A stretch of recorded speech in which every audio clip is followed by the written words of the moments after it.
ओम शांति। आज भैया दूज की सबको बहुत बहुत हार्दिक बधाइयाँ, हार्दिक शुभकामनाएं। दीपावली का ये त्योहार जब आता है तो धनतेरस से आरंभ होकर के भैया दूज तक अनेक सूक्ष्म संदेशों के साथ हम सभी को जीवन में एक नए मोड़ के लिए, एक नई दिशा के लिए प्रेरणा देता है। संसार के अंदर भाइयों के विशेष दो त्योहार होते हैं, एक भैया दूज और दूसरा रक्षाबंधन। ये दो विशेष दिन है भाइयों का दिन, और उसके पीछे एक बहुत सुंदर कथा है। कहा जाता है कि यमराज को अपनी बहन यमुना से मिलने का दिल किया। वो जैसे ही जाता है, अपनी बहन को जब देखता है तो बड़ा खुशी से फूला नहीं समाता। यमुना ने भी जब अपने भाई को देखा, बड़ी खुशी से झूम उठी और कहा कि भैया आज तो भोजन करके ही जाना पड़ेगा। अपने घर ले गई, बहुत प्यार से भोजन करवाया और भोजन करवा के जैसे बहुत सारी सूक्ष्म दुआएं देते हुए बहन ने एक वरदान मांगा।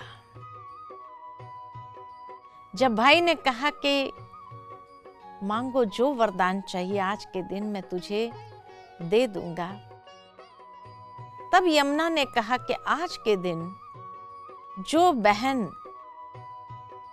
अपने भाई को बहुत प्यार से भोजन स्वीकार कराए और जो भाई बड़ी दिल के साथ अपने बहन के घर जाकर के भोजन करे,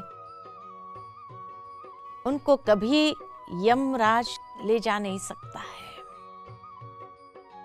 आज के दिन तुम ऐसे किसी भी भाई के प्राण नहीं लेना और उन्हें स्वर्ग का ही द्वार प्राप्त हो।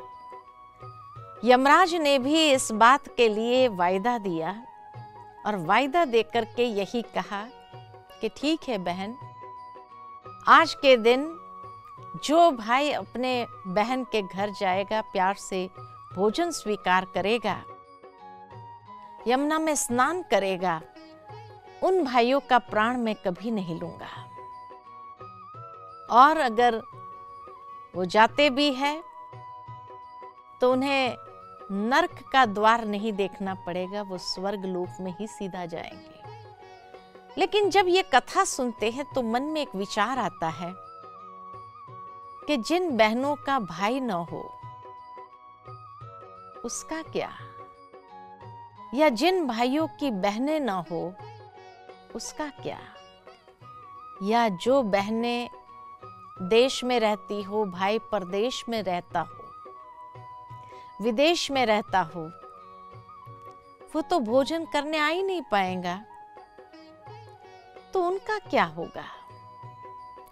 वास्तव में देखा जाता है तो परमात्मा जब इस संसार में आते हैं तो हम सब आत्माएं उसकी संतान होने के नाते भाई भाई है, एक ही पिता के संतान है।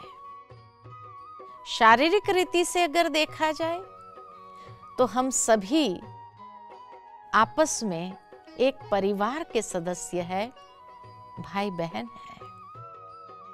भावार्थ ये कि यमराज जब अपनी बहन यमुना के पास जाता है और बहुत प्यार से भोजन स्वीकार करता है, भावार्थ यही है कि जहां भाई हर बहन को, समाज की हर नारी को, हर कन्या को अपनी बहन के रूप में स्वीकार करे, ऐसी पवित्र दृष्टि अपनाए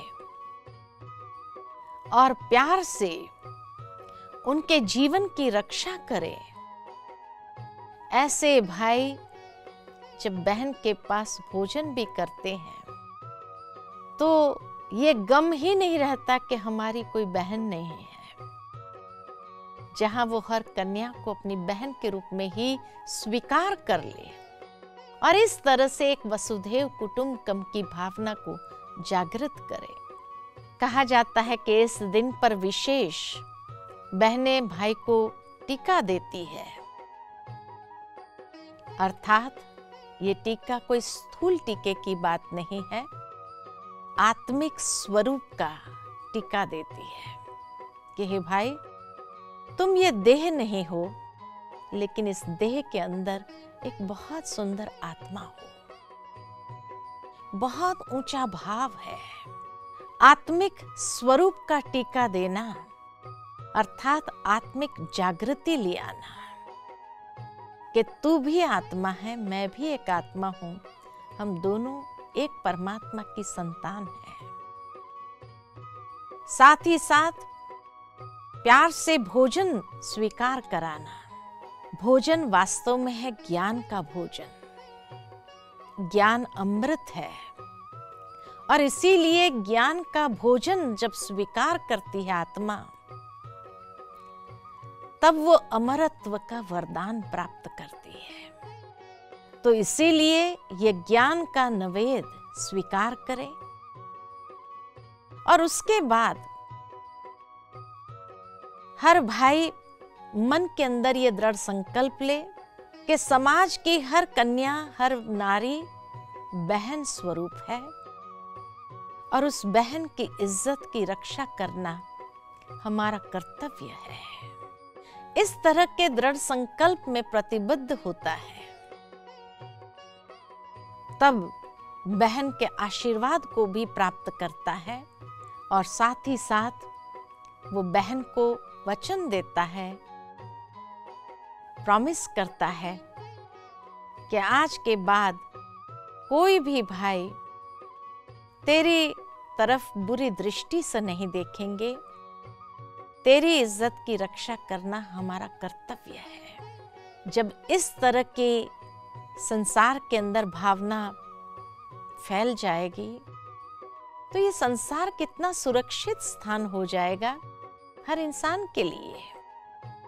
कितना प्यार से हम इस संसार के अंदर जी सकेंगे, निर्भय होकर के जी सकेंगे और मर्यादा पूर्ण रहते हुए हर बहन भी इस प्रतिज्ञा को स्वीकार करे कि हम अपने जीवन के अंदर मर्यादाओं का कभी उल्लंघन नहीं करेंगे।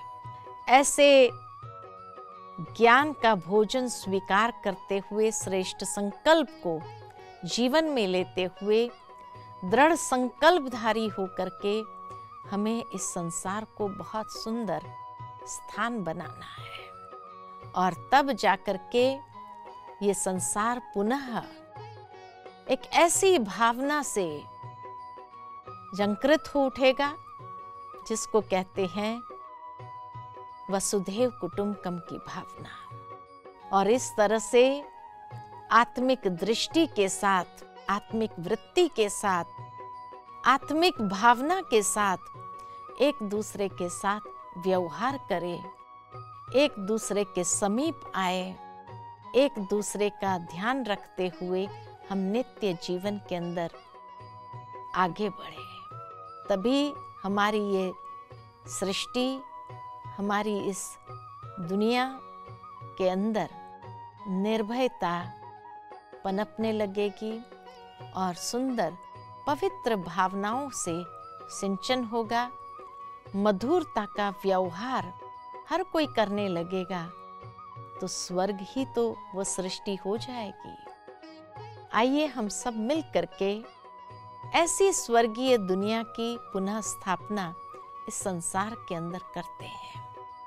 ये जागरण सदा हम करें। इस दिन पर जैसे कहा जाता, नए वस्त्र को धारण करना स्थूल वस्त्र की बात नहीं है, लेकिन आत्मा नए चोले को धारण करते हुए हमेशा उस भावना को इस संसार में प्रवाहित होने देते हैं। तो इस तरह भैया दूज का ये बहुत सुंदर त्योहार हम सभी मिलकर के मनाएं और सुंदर भावनाओं के साथ हमेशा आगे बढ़ते जाएं। ओम शांति।